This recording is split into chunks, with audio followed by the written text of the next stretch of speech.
Josh, what's your biggest regret of 2021? I should have been nicer to my wife. Dude, what happened to your voice? I don't know. I'm Joe. I'm Josh. I'm Claire. You've got questions? Yo, Feeling grounded.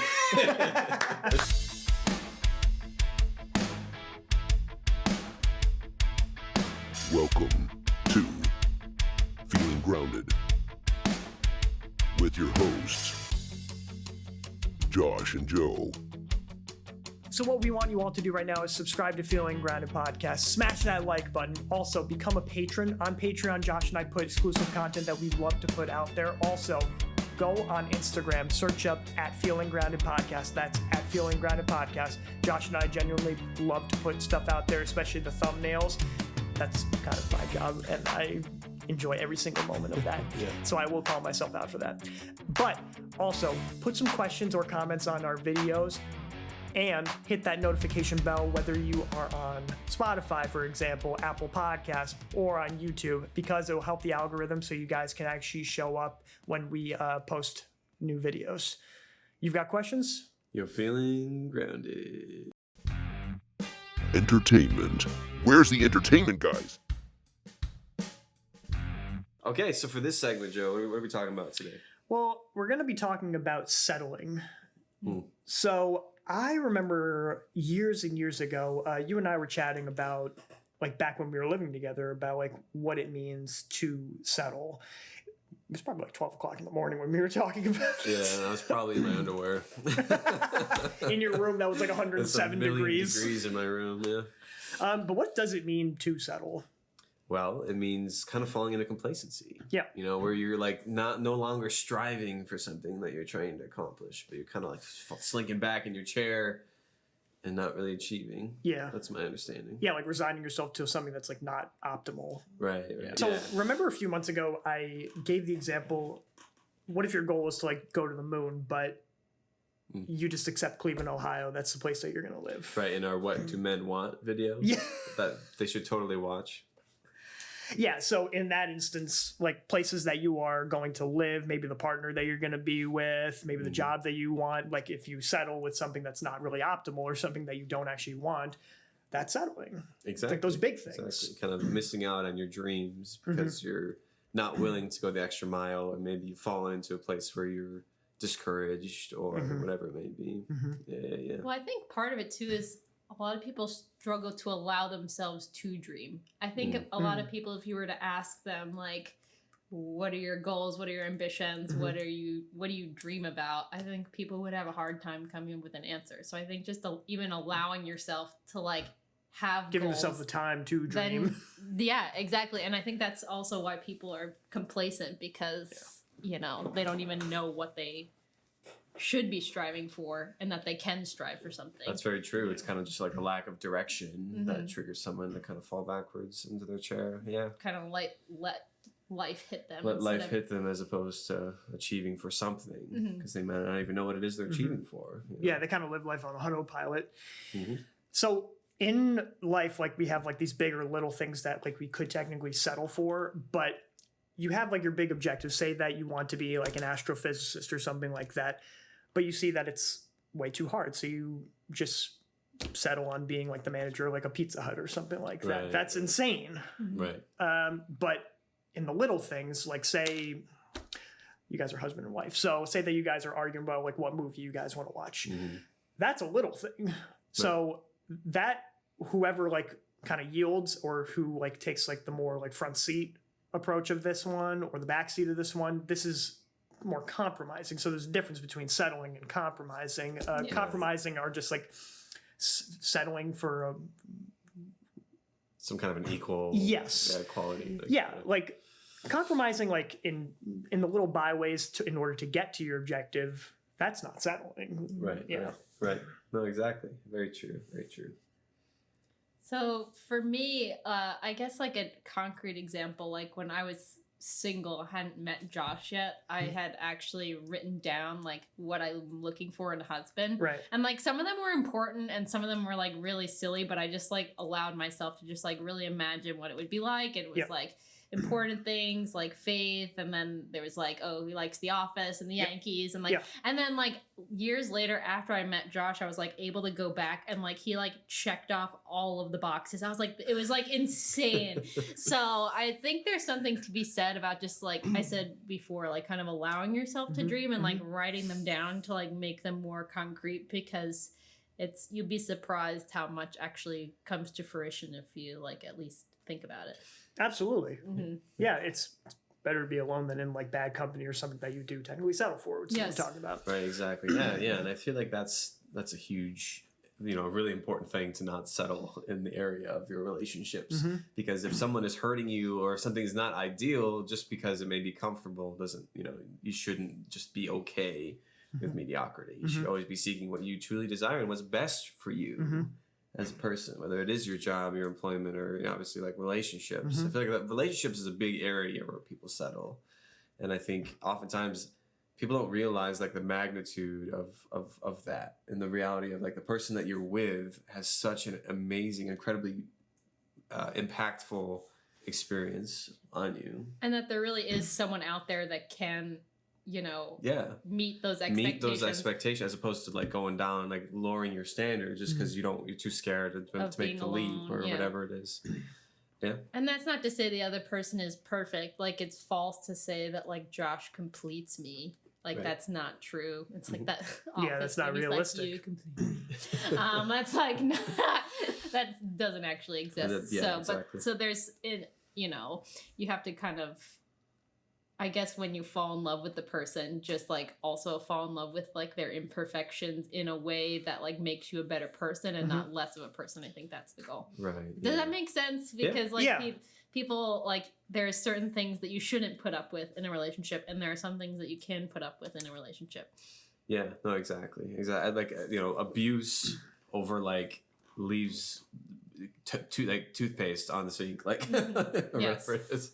Yeah, there's some things you shouldn't just be okay with within that relationship. Now let's shift. Can we shift into Yeah, like yeah. employment, like occupation? Yes, that's the go other for big it. one. Yeah. That discussion, because I'm really big on this. Like, I think settling in your job is like one of the worst things that you can do. Yeah. Because I'm like such a believer in the reality of like we should always be striving for our best self and our best world and best experience. And if something is not working for you, or if it's causing you stress, or it's causing you to live an unhealthy lifestyle, I think it's important to rethink your goals in your career path, if that's kind of the case. Like, I think with me, like I've worked a lot of really crappy jobs, and some jobs that were good on the outside, but on the inside it was like really toxic and a very negative kind of stressful atmosphere that triggered a lot of unhealthy habits.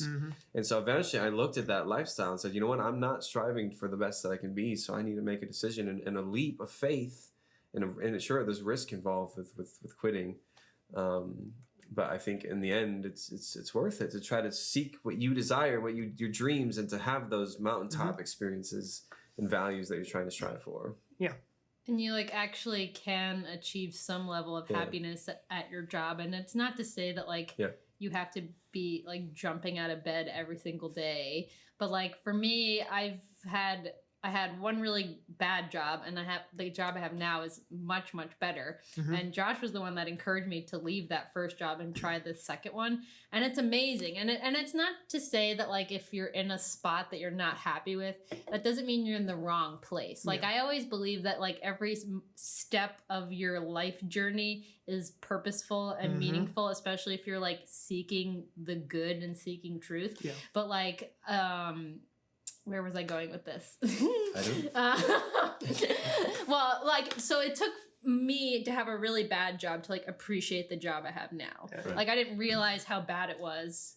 I was miserable and I didn't really know it. And then I got this new job. I'm like, wow, like jobs can be good. Like I can have a good employer and like good Yeah. hours and like good compensation and things like that. So, That's interesting that you brought that up, that we would stay in a less optimal situation for so long until it just ultimately like We succumb to yeah it. we succumb almost. to it. Yeah, there are people in life that I know that settle for the big things but refuse to settle for like the little things. Like for example, I'm not really like calling out somebody in particular, but this is just something that I know that they would do, is that say that they go to a Mexican restaurant and they only want like nachos or something like that.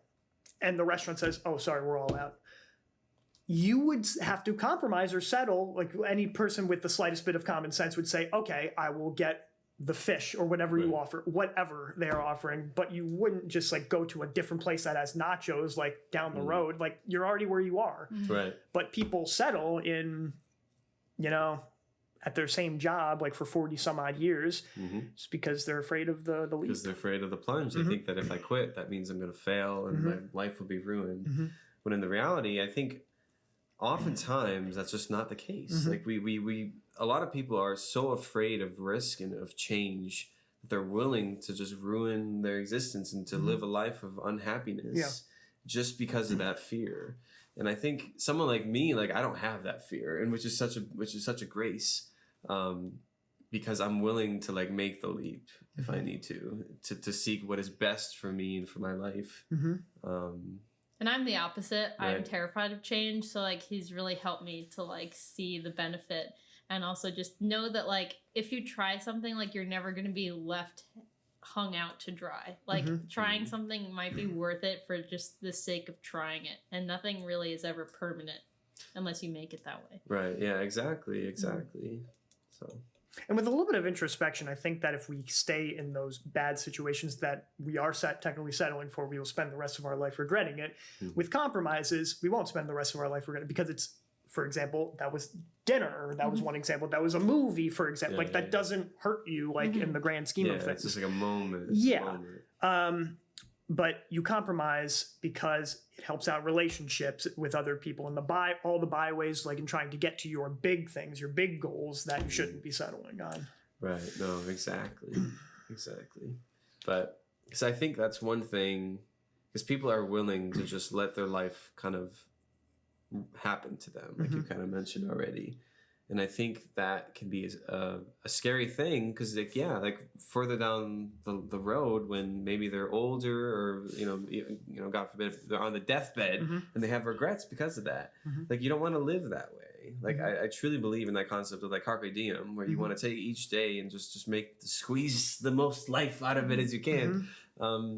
So that you can have the greatest experience. Because I don't want to be 90-year-old in the nursing home saying like, oh, I never did anything. I never accomplished my dreams. Every passion that I had, I threw away. Like, I don't want that.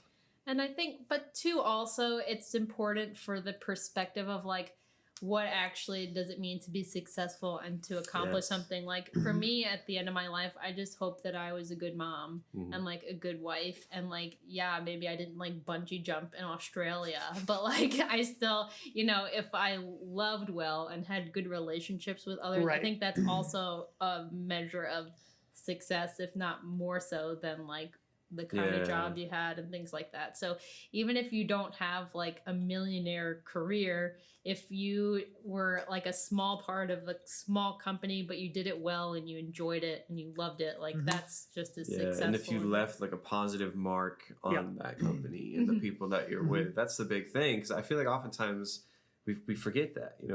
I just watched the movie Soul again because I think it's like such a beautiful movie. I love it so much. Never saw it. It's very underrated and I really enjoyed it. It's very good. But like the whole ending, I'm gonna spoil it for you, Joe. I'm sorry. But like the whole concept is like this guy's trying to like get back to his life because he has this moment of like where he can finally achieve his dream of being this pianist at a club. And when he has the experience, like he comes back, he does all the stuff, he plays the show, and then afterwards he's like, is that it? Like, what now? Like, what's Didn't next? live up to his... what's next? And then he has that realization that life is not just about like a moment, but it's like choosing to live every day.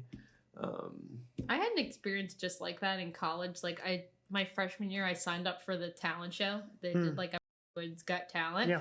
And like I won that year and it was like the oddest feeling. Like I never felt so alone in my life because I was surrounded by all these people who were staring at me and like fake clapping for me because they wished they had won. And like I just went back to my dorm room and like closed the door and like maybe told my mom over a text that I had won. And it like didn't mean anything. And it was just so, I thought it would have been like this great grand yes, occasion. like it would have meant something, but it really was very lonely. Yeah. So that's why I think it's important not to just live for these moments because they do pass. Mhm. You know, they do pass. But instead, like spanning it out through the course of your whole life, Yeah. you know, and trying to make the greatest good for the good in your life. And Yeah. So don't settle, Joe. The future is inevitable, but let's travel back in time. January 5th, 1971. So the body of former heavyweight champion Charles Sonny Liston, he's more known. He was 40 years old, but he was found by his wife, Geraldine, in Las Vegas. You know, his death was approximately 6 days beforehand, and foul play was suspected. Now, Sonny Liston had been a heavyweight champion for 1 to 2 years. I think when he lost it to Muhammad Ali in 1964, he had won it in a rematch against Floyd Patterson, like I think a year before. I love boxing. But anyway, about like his death, his wife tried to contact her husband for about 2 weeks. She was with her mother or something like that, visited her mother.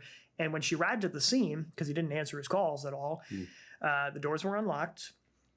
And he was right next to like his bedpost or something like that. And there was like blood down his like nose or something like that. He was in his underwear and undershirt or something like that. There was bad odor because it was like 6 days of decaying body. Yeah, it was upstairs like on the foot of his bed, and there was a little bit of heroin, like I think in the kitchen or something like that. But he has also ties to organized crime. So the more you investigate this, the more questions that come up. I think the doctor said there wasn't a foul play, but then later on there was foul play that possibly it's still shrouded in mystery, which is ultimately the most interesting thing. The guy had a super power punch. He was a power puncher, which is totally different from the speed, say, of Muhammad Ali, for example. Right. Yeah. Some have said that the knockout phantom punch, as it's called, that in their rematch with Ali, where he tried to retake the title, where he was knocked down in the first round. When he got knocked down, I think that there are rumors that the mafia was tied to, and they told him to stay down. Oh, I see. So kind of It's an interesting thing to entertain. I don't know about that, but we'll see. Yeah, well, who knows? All right, so mine was in 1969, December 5th. The second album of Creedence Clearwater Revival came out. Second album? Bayou Country, yeah. Bayou Country. Yeah, the Bayou Country. Which had Proud Mary. And was it Bad Moon Rising? What was the other one that came in that one? I don't remember. I know Proud Mary was on Bayou. Definitely Proud Mary. And that was the one that really like brought him into attention to stardom. They did an album or two I think about 2 albums every single year up until like 1970. They just did one album because they were starting to have like this internal riffs. Problems inside. Yeah. And then their final album in 72 like was just awful. Awful, horrible. Yeah. That was called Mardi Gras. Mardi Gras. Right.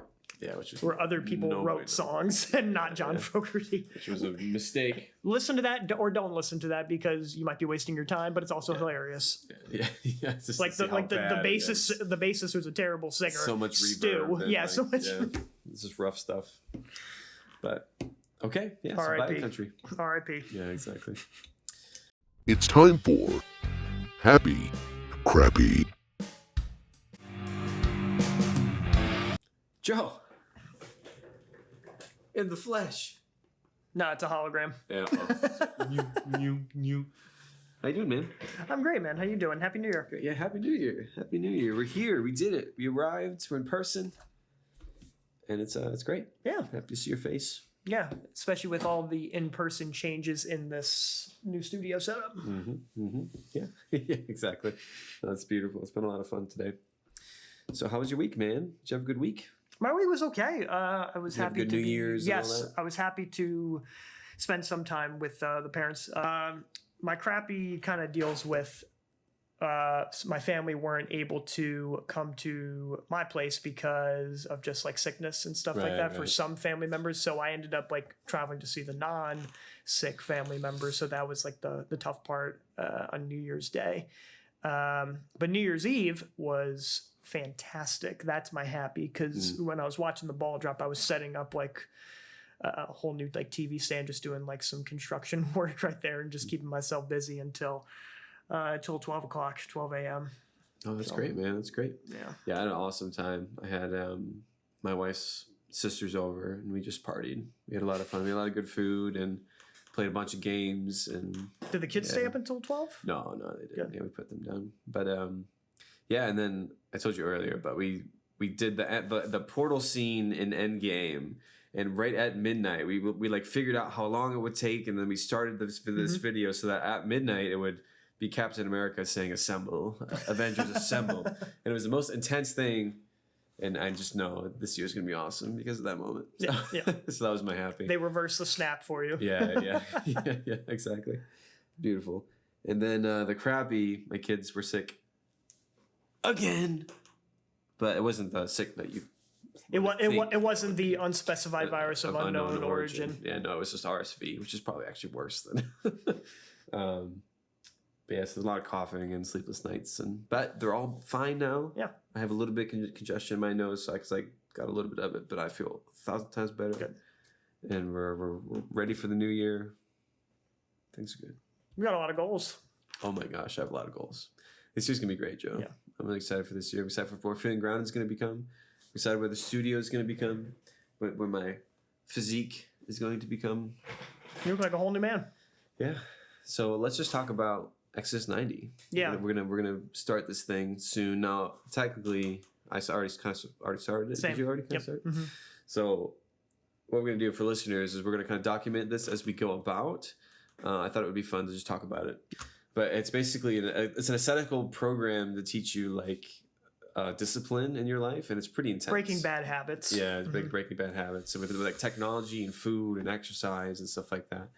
And so basically what it is you remove snacking, you remove sweets, you remove... In between meals. snacking in between meals, like fast food, like all that stuff. You try to get rid of that from your diet. You do regular exercise at least 3 days a week.